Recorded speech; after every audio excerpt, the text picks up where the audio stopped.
Welcome to Pre-Market Analysis by Lakshmi Shri Investments and Securities Limited. Hello friends, welcome back to Lakshmi सी pre market analysis video. 22 अप्रैल 2025 निफ्टी में आज gap up के साथ शुरुआत किया था। जो मेजर रेजिस्टेंस जोन था हम लोग डिस्कस किए थे स्टॉक्स में कि अगर यहाँ से हम लोग निकलते हैं, जो कि रहेगा हमारा मेजर रेजिस्टेंस जोन 24,000 के ऊपर निकलते हैं तो रेजिस्टेंस जोन के पास हम लोग ने क्लोजिंग किया है, जो कि 24,150 से 24,200 के रेट के आसपास का रेजिस्टेंस जोन हमें दिख रहा है।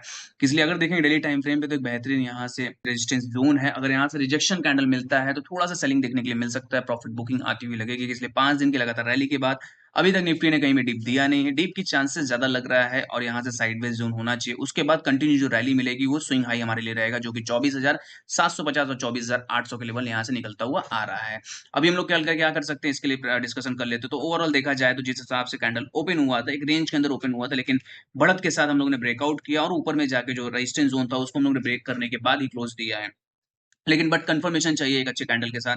तो अगर 1 आवर के टाइम फ्रेम पे देखेंगे, थोड़ा सा रिवर्सल पैटर्न लास्ट में आवर में हम लोग को देखने के लिए मिला है, इसलिए मेजर जो जोन था वहां से हल्की सी गिरावट देखने के लिए मिली है। अब यहाँ से सीपीआर मूविंग एवरेज दोनों ही हम लोग को यहाँ देखेंगे तो अभी फ्री है। जब तक यहाँ एक बार टेस्ट नहीं करते हैं तब तक के लिए भी थोड़ा सा हम लोग को जोन में देखना चाहिए। 15 मिनट कैंडल में वॉच करेंगे सुबह मॉर्निंग में। अगर वहां से ब्रेकडाउन मिलेगा तो नीचे में सपोर्ट जोन पहले भी डिस्कस किया था कि ट्रेडर स्टॉक्स में बताया था कि 23,800 हमारे लिए सपोर्ट जोन रहने वाला है। तो फाइनली 23,800 का लेवल यहाँ से लग रहा है कि थोड़ा सा प्रॉफिट बुकिंग आती हुई दिखेगी निफ्टी में। और जो सपोर्ट जोन है 23,800 के लेवल, हम लोग उसको पहले टेस्ट करेंगे, उसके बाद यहाँ से कुछ ट्रेड हम लोगों को मिल सकता है। तो वेट एंड वॉच कीजिए। अगर 15 मिनट कैंडल के साथ ब्रेकडाउन मिलेगा तो इमीडिएट में एंट्री जरूर हम लोग करेंगे। नीचे में जो टारगेट्स हमें दिख रहे हैं वो 24,000 को ब्रेक करने के बाद 23,800 के लेवल लग रहे हैं कि वहां से आने के बाद ही पुल बैक रैली में फिर से यहाँ से बाइंग इनिशिएट करेंगे हम लोग निफ्टी में।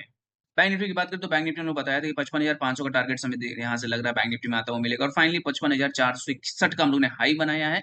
यहाँ से सीपीआर मूविंग एवरेज दोनों ही हम लोग को सपोर्ट कर रहे हैं, लेकिन बट यहाँ से अगर रैली की बात करें तो 5 दिन की रैली के बाद थोड़ा सा कंसोलिडेशन जोन होना चाहिए। मेजर अपने रेजिस्टेंस एरिया को ब्रेकआउट करने के बाद यहाँ से जो गैप अभी फीलिंग हुआ वो गैप अभी तक फील नहीं हुआ है। सपोर्ट जोन की बात करें 55,000 अगर यहाँ से ब्रेक हम लोग करते हैं बैंक निफ्टी में तो इमीडिएट में जो हमारा नेक्स्ट सपोर्ट जोन आएगा वो आएगा 54,500 लेवल का। तो यहाँ से मेजर सपोर्ट जोन हमारे लिए रहेगा 54,500 मेजर सपोर्ट जोन है। अगर उस जोन के आसपास आते तो जरूर वहां से बाइंग इनिशिएट करिए, इसलिए बहुत ही बेहतरीन पैटर्न रहेगा वहां बाइंग करने के लिए। और हम लोगों के लिए जो सपोर्ट एरिया रहेंगे अगर वहां से बाइंग करेंगे तो यहाँ से रिस्क एंड रिवॉर्ड रेशियो बहुत ही मैच करता हुआ मिलेगा। लेकिन अभी बाइंग नहीं करना है, 15 मिनट कैंडल को वॉच करना है। अगर 15 मिनट कैंडल के साथ ब्रेकडाउन देखने के लिए मिलेगा तो जरूर यहाँ से शॉर्ट इनिशिएट करेंगे, किसी प्रॉफिट बुकिंग लग रहा है कि बैंक निफ्टी में आना चाहिए। और नीचे में जो टारगेट्स हमें लग रहे हैं 54,500 तक टारगेट्स आते हुए बैंक निफ्टी में मिल जाएंगे। ऊपर में ब्रेकआउट आएगा तो 55,500 का टारगेट हमारे रहने वाला है। 55,500 ऊपर निकलते तो एक बार स्कैल्पिंग टारगेट हम लोग को मिल सकता है, जो कि 55,750 तक आता हुआ दिखेगा।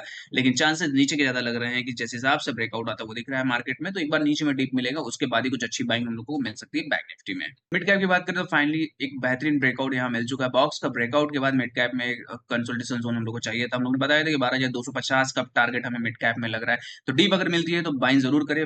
11,750 11,800 के लेवल पे अगर कंडीशन में डीप मिल जाता है तो बाइंग निश्चित करें। टारगेट अपसाइड 12,250 तक के टारगेट शॉर्ट टर्म में मिड कैप में ये टारगेट्स आते हुए लग रहे हैं। बॉक्स में पूरा बेहतरीन ब्रेकआउट ये दिख रहा है और इमीडिएट में अगर तुम्हें डीप मिलता है तो जरूर यहाँ से बाइंग करना चाहिए। टारगेट हमारे अपसाइड लग रहे हैं, जो कि है 12,250 तक का टारगेट आराम से मिल सकता है मिड कैप में। Open instant demat and trading account with eKYC. Visit kyc.lakshmishri.com. Stock to watch series जो स्टॉक आपके वॉच लिस्ट में होना चाहिए वो है पॉलीकैप का। पॉलीकैप में अगर आप देखेंगे तो एक ब्रेकआउट हम लोग को इनिशिएट करता हुआ दिख रहा है। यहाँ से डबल बॉटम का ब्रेकआउट दिख रहा है और डबल बॉटम के साथ साथ एक जो पैटर्न बनता हुआ है उसको बोलते हैं बॉक्स का ब्रेकआउट पैटर्न। बॉक्स पूरा का पूरा देखेंगे तो बड़ी कैंडल के अंदर हम रेंज करते हुए यहाँ से पूरा ट्रेड जा रहा है। तो लेकिन यहाँ से रिवर्सल पैटर्न देखने के लिए मिल रहा है। गैप फिलिंग टारगेट हमारा रहेगा पहला यहाँ से इमीडिएट रहेगा। अगर सुबह मॉर्निंग में 5430 के ऊपर सस्टेन कर जाते हैं तो इमीडिएट में बाइंग करिए। टारगेट यहाँ से 5800 का टारगेट लग रहा है कि शॉर्ट टर्म के लिए स्टॉक को अपने वॉच लिस्ट में रखेंगे तो यहाँ से 5800 तक टारगेट आराम से हम लोग को मिल सकता है। मेन रीजन भी ये है कि लोअर लोग इन्फॉर्मेशन में यहाँ ट्रेड करते हुए जा रहे थे, लेकिन यहाँ से रिवर्सल पैटर्न अब देखने के लिए मिल रहा है। निफ्टी ऑलरेडी आप लोगों को देखा है बहुत तेजी से रिवर्स किया है, लेकिन बट ये स्टॉक अभी किया हुआ नहीं है। लेकिन कल के सेशन में 5430 को सस्टेन कर जाते तो इमीडिएट में जो टारगेट्स आ रहे हैं वो